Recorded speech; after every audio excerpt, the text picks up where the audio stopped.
Sa ipa-video. Ako ra. Siya na Kaya daw. itakilid. Yan guys, atong gi-review ha ang pangitabo nga insidente diri sa Gusa Old Road.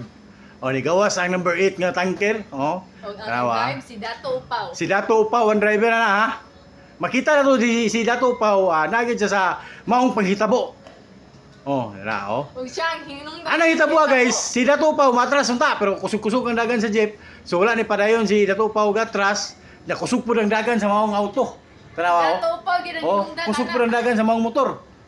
Oh, diyan dapita. Ni paka bago niligid ko. Oh, ni buno sa pusil. O sa diyan ni gawas na si Dato Upaw. Ug sa pagkataw-taw na guys, na-action ka balaki sa dita Dato Upaw bisig nasangit ang motor niya sa iyang kilid ba. Action ko kabalaki nasangit bisig na sa akong kilid. Oh. Daw. Kaya karon makita nimo si Dato Upaw ha. Oh. Uy, Dato Upaw. Oh, tora nagbaklay si Dato Upaw nagkangkang. Tora. Oh, tora gipilasan si Dato Upaw. Cuman okay na mo diha. Kapay investigador Ken. Oh. Doon Yeah, tayo oh. si Kuan. Oh, yan ang kayo na nagalis-lali sila.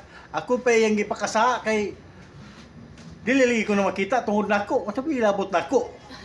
Ikaw siya ang hinungdan. Dapat i-clear ni mo daan ang dalan boss. Ay ha ka mo liko. Liko makadiretso. Oh. Muna akong giistorya niya. Wala si Dato Upaw. Oh. Pak. Oh, yaw. Oh. Kita na nagtiilon nga may hingo ko. Uy, ka na mahingo ko gituyo man kay nagsaka sa bukid pang clamp man na. Oh, na nagyaw si Dato Upaw. Kaya gipasanginlan si Dato Upaw. Loy. Yang gipasanginlan si Dato Upaw. Yaw.